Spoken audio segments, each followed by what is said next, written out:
હા સર, અમે એક જોબ પ્રોવાઈડ કરવા માંગીએ છીએ. અહીંયા આગળ એક વેકેન્સી વધી છે. અમે અહીંયા આગળ તમને કામ સોંપીશું. તમારે 4 કલાક ટાઈપિંગ કરવાનું હશે અને તમને મહિને 13,000 રૂપિયા તમને સેલરી મળશે. તો તમે રેડી છો? હા, આપણે કયા લોકેશન પર છે જોબ? આપણે અહીંયાથી પ્રહલાદનગર છે ને, પ્રહલાદનગર એરિયામાં છે. C24 માં ત્રીજા માળે છે. અને તમને ત્યાં આગળ બાજુમાં C24 માં ઉપર છે ને અમારી કેબિન છે, અને ત્યાં બાજુમાં તમને રૂમ્સ પણ પ્રોવાઈડ કરીશું.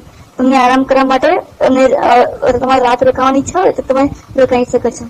એવું છે? ત્યાં મજા આવે કામ કરવાની? એટલે અહીંયા આગળ તમારે ટાઈપિંગ કરવાનું રહેશે. 3-4 કલાક માટે કામ કરવાનું રહેશે. પછી તમે તમારા ઘરે પણ જો તમે અપડાઉન કરી શકતા હોય તો તમે ઘરે પણ જઈ શકો છો તમે. હા, તો જોબ તો ચાલે, મારે વાંધો નહીં આવે. તો હું તો તૈયાર છું. તમે મળી શકો છો મને? Sorry sir? મળી શકો છો તમે મને જોબ માટે? ઓકે, તમે એક કામ કરો, તમે અહીંયા આગળ ઇન્ટરવ્યુ માટે આવી જાઓ.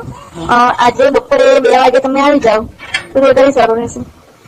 અને અહીંયા આગળ તમને હું ઓફિસને થોડું તમને કહી દઉં છું કે અમારી ઓફિસમાં હું પોતે કામ કરું છું, રિસેપ્શનમાં કામ કરું છું, અને બીજી 2 લેડીઝ છે એ કોમ્પ્યુટરમાં કામ કરે છે, અને એક જગ્યા ખાલી છે. એ ખાલી છે અત્યારે. હા, તો કામ કરવાની મજા આવશે મને. તો હું તો આવી જઈશ હવે. સર, તમારી ટાઈપિંગ સ્પીડ કેવી છે? ટાઈપિંગ મારે 35 ફોરવર્ડ છે. ઓકે. તમારી એજ? મારી એજ 25. 25 છે. હા. નાઈસ. તો તમે આવશો ત્યારે? હા, હું તો આવી જઈશ. પણ મેડમ, તમારો કોઈ બોયફ્રેન્ડ ખરો? Sorry sir? એટલે તમે સિંગલ છો કે બોયફ્રેન્ડ છે તમારે? ના, હું તો સિંગલ જ છું. એવું છે? તો કઈ વાંધો નહીં. આપણે તો હું જોબમાં આવી જાઉં કાલથી. આવી જજો તમે. હા, તો તમે હવે ફ્રી છો સાંજે? હા, સાંજે ફ્રી છું. તો ડિનર પર આવું છે મારી જોડે? પણ ક્યાં? ડિનરમાં ક્યાં જઈશું આપણે? તમે કહો ત્યાં જઈએ.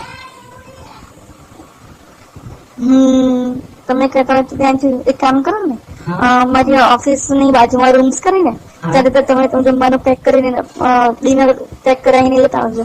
આપણે મારા ઘરે મારા રૂમ પર જ જમીશું. એવું કરીશું. મારી બેનપણી કરીને એટલે અહીંયા જે ઓફિસમાં કામ કરે છે, બે ફ્રેન્ડ્સ છે મારી, એ આજુબાજુની રૂમમાં રહે છે. અમે સાથે નથી રહેતા. એટલે હા, તો કઈ વાંધો નહીં. તમને શું ગમે છે? મને તો બધું ગમે છે. એટલે તમને? નહીં, મને તો બધું જ ગમે છે. મને મૂવીઝ જોવાના બહુ ગમે છે. એવું? કયા કયા મૂવીઝ જોયા તમે? મેં તો ઘણા બધા મૂવીઝ જોયા છે.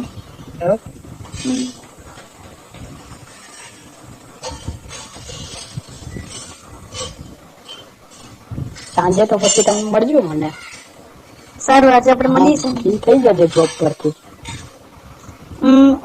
તમારે છે ને ડોક્યુમેન્ટ જોતા આવજો. ડોક્યુમેન્ટ વેરીફાઈ માટે ડોક્યુમેન્ટ કરવાનું રહેશે. આધાર કાર્ડ નહીં લેતા આવજો. એ તો તમને હમણાં મોકલી દઉં. એટલે હું તમને એટલા માટે લાવવા માંગુ છું કે મારી ઓફિસમાં એક છોકરો છે, એટલે મોટો છે, 30-32 વર્ષનો છે, પણ મને ખરાબ નજરે જોવે છે. આમ શું કહેવાય, કાળો સારો દેખાતો નથી.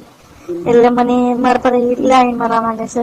એટલે મને પછી મેં તમારું પ્રોફાઇલ જોયું, મેં ડોક્યુમેન્ટ તમે ઇન્ટરવ્યુ મોકલ્યું ને, તમે રિઝ્યુમ મોકલ્યું, તમારું પ્રોફાઇલ જોયું એટલે મને લાગ્યું કે તમે બરાબર છો. એટલે મેં વિચાર્યું કે તમને બોલાવી લઉં અને આને ત્યાં સુધી અમારા નીકળી જાય, આ છોકરાને કાઢી મૂકતા.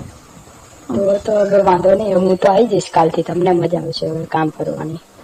તો તમે પ્લીઝ જલ્દી આવી જજો. હા, કશો વાંધો નહીં. તમે આજે આવો ને, રાત્રે આવો ને તમે. મૂકું તમે રાત્રે રોકાણ કરશો મારા ત્યાં રૂમમાં? હા, એ તો રોકાવાનું જ ને. નાઇટ ડ્યુટી બી કરીશું. સારું, તમને છે ને મારો વોટ્સએપ નંબર તમને સેન્ડ કર્યો છે, તમે મને મેસેજ કરો. હા, વાંધો. સારું, ચલો, બાય.